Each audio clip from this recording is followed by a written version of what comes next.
Shalom, sahabat-sahabatku orang muda. Shalom untuk Bapak Ibu yang sedang menyaksikan renungan ini.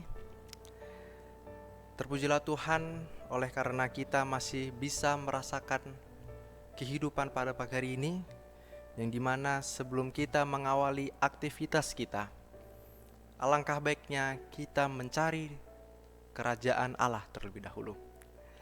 Pada pagi hari ini kita akan merenungkan sebagian daripada firman Tuhan yang saya beri judul Berani Tampil Beda. Ayatnya terdapat di dalam 2 Timotius 2 ayatnya ke-22. Sebelum kita merenungkan akan firman Tuhan pada pagi hari ini, saya mengundang kita tunduk kepala, kita bersatu dalam doa. Bapa kami yang bertakhta di dalam kerajaan sorga, pada pagi hari ini Tuhan, kami akan mendengarkan sebagian daripada firman-Mu.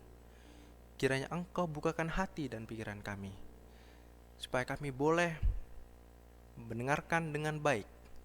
Kami boleh mengaplikasikannya kepada kehidupan kami masing-masing, sebelum kami melakukan aktivitas kami dalam sepanjang hari ini, Tuhan. Inilah pengharapan kami. Kami serahkan kehidupan kami ke dalam tangan-Mu. Kehendak mulai jadi, di dalam nama Yesus kami telah berdoa. Amin. 2 Timotius 2 ayatnya yang ke-22. Sebab itu jauhilah nafsu orang muda. Kejarlah keadilan, kesetiaan, kasih, dan damai bersama-sama dengan mereka yang berseru kepada Tuhan dengan hati yang murni. Oke. Di dalam ayat ini terdapat kata orang muda.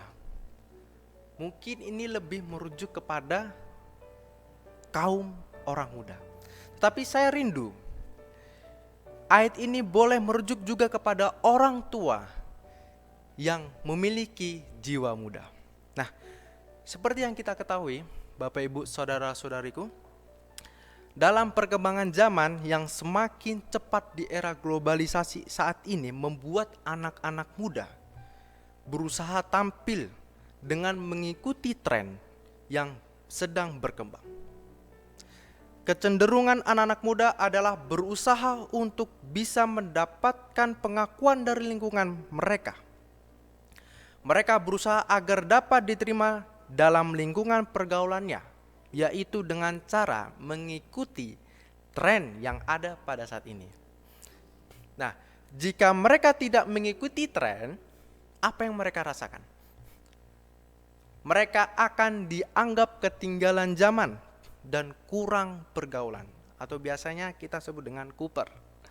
Nah, banyak hal yang bisa dianggap tren bagi anak muda, ya, mulai dari cara berpakaian, cara berbicara, cara berdandan atau cara bergaya, gaya hidup, tempat jalan-jalan, tempat hiburan, tempat berbelanja, barang-barang mewah, musik, film, teknologi, gadget, internet, bahkan sampai kepada kebiasaan yang buruk, yaitu merokok hingga kepada dunia gemerlap.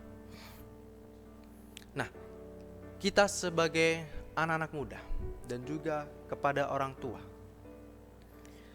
yang mengenal Tuhan, tentunya harus dengan cermat mengikuti tren-tren yang ada. Anak-anak muda harus pintar-pintar memilih tren apa yang baik dan apa yang tidak baik, agar tetap berjalan dalam kehendak Tuhan dan tidak menyimpang dari jalannya. Nah, lalu bagaimana agar anak-anak muda dapat tetap di dalam Tuhan dan berani tampil beda dengan dunia ini? Yang pertama, ada 3 poin. Yang pertama, hidup sesuai dengan firman Tuhan. Di dalam Mazmur 119 ayat 9 mengatakan, dengan apakah orang muda mempertahankan kelakuannya bersih dengan menjaganya sesuai dengan firman-Mu. Lalu yang kedua, menjauhi hawa nafsu.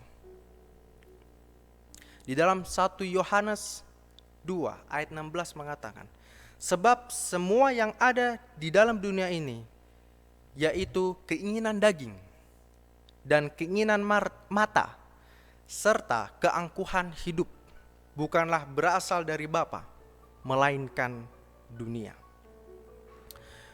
Poin yang ketiga, menjadi teladan. Di dalam 1 Timotius 4 ayatnya yang ke-12 mengatakan, jangan seorang pun menganggap engkau rendah karena engkau muda.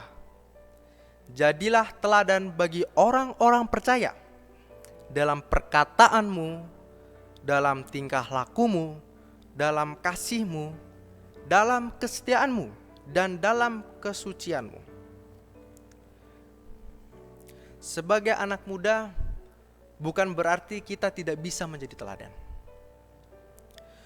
Justru selama menjalani masa muda, harus bisa menunjukkan bahwa kita adalah teladan. Maksud saya, kita adalah teladan yang patut ditiru, baik dalam perkataan, tingkah laku, kasih kepada sesama, kesetiaan kepada Tuhan, dan dalam kesucian hidup yang berani untuk menolak segala kecemaran yang ada. Seperti kutipan di dalam Ellen G. White dalam buku Amanat kepada Orang Muda, mengatakan bahwa janganlah kita melupakan akan perkara-perkara yang kekal itu dari perhitungan kita, melainkan biarlah kita biasakan akan bertanya dalam diri kita masing-masing, apakah jalan ini berkenan kepada Allah? Bagaimanakah pengaruh perbuatan saya terhadap orang-orang yang mempunyai lebih sedikit terang dan pengetahuan tentang kebenaran? Sebagai ayat terakhir, dalam Mazmur 127 ayat 4-5 mengatakan, berbahagialah orang yang membuat penuh tabung panahnya dengan semua itu. Ia tidak akan mendapat malu apabila ia berbicara dengan musuh-musuh di pintu gerbang. Seperti anak-anak panah di tangan pahlawan, demikianlah anak-anak pada masa muda. Sekiranya renungan kita pada pagi hari ini boleh mengingatkan kita akan teladan yang telah diberikan oleh Yesus kepada kita. Kiranya Tuhan Yesus memberkati.